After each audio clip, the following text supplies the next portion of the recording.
Well, perhaps today's development is proof that you just can't maintain that attitude forever as a politician. Now, he's stepping down at a time when Labor has a massive advantage.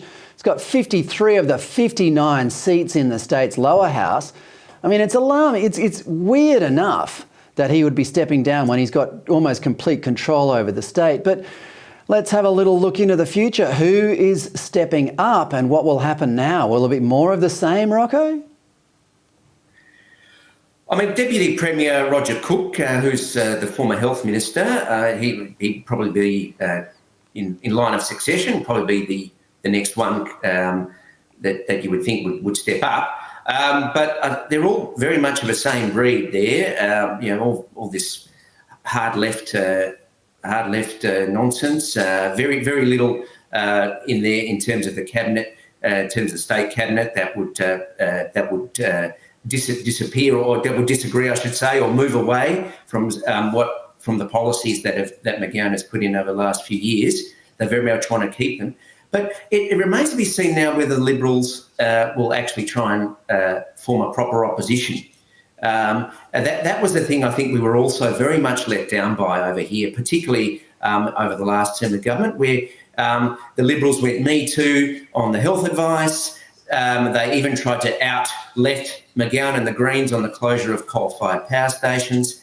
They didn't stand up for the border closures against when Scott Morrison wanted to take that to the High Court. So now you would hope that the Liberals would try and get their act together and at least present a viable opposition and attack the state government on this litany of failures, which now McGowan's successor will have to clean up.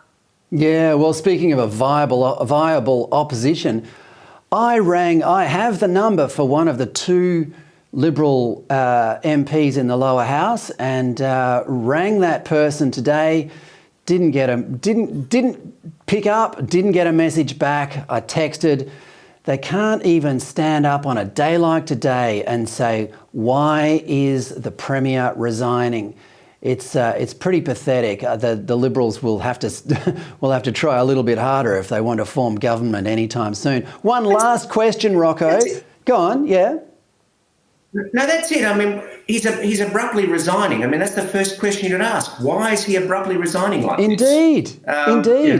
A decent opposition would be all over it with little winks and nudges about what's really going on.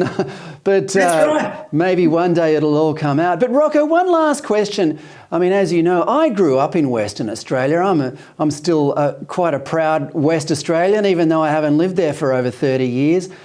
The state that I grew up in was a tough, independent, robust place where left-wing politics was, I've got to say, considered with considerable suspicion. I grew up, under the legacy of Sir Charles Court, who was a very proud West Australian.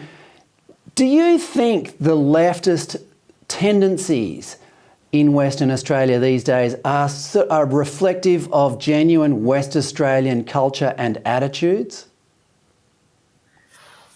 I think it's also a reflection of the general attitude these days that she'll be right kind of thing. You know, as long as we're doing all right, we don't really care. And if the fact, I mean, you mentioned mining royalties in your introduction. I mean, if it weren't for that, where would this state be? Where would this state be? And that's the thing that's keeping the economy just ticking over, and keeping people in jobs and keeping money flowing into people's pockets. That's what's insulating this state from what would otherwise be a disaster. And until people realise that that's not forever, then the realisation hits that, hey, hang on, maybe socialism is not such a good idea after all. Oh, well said, Rocco. You can't say that often enough. Rocco Loiacono, thanks so much for your time. Thanks, Fred.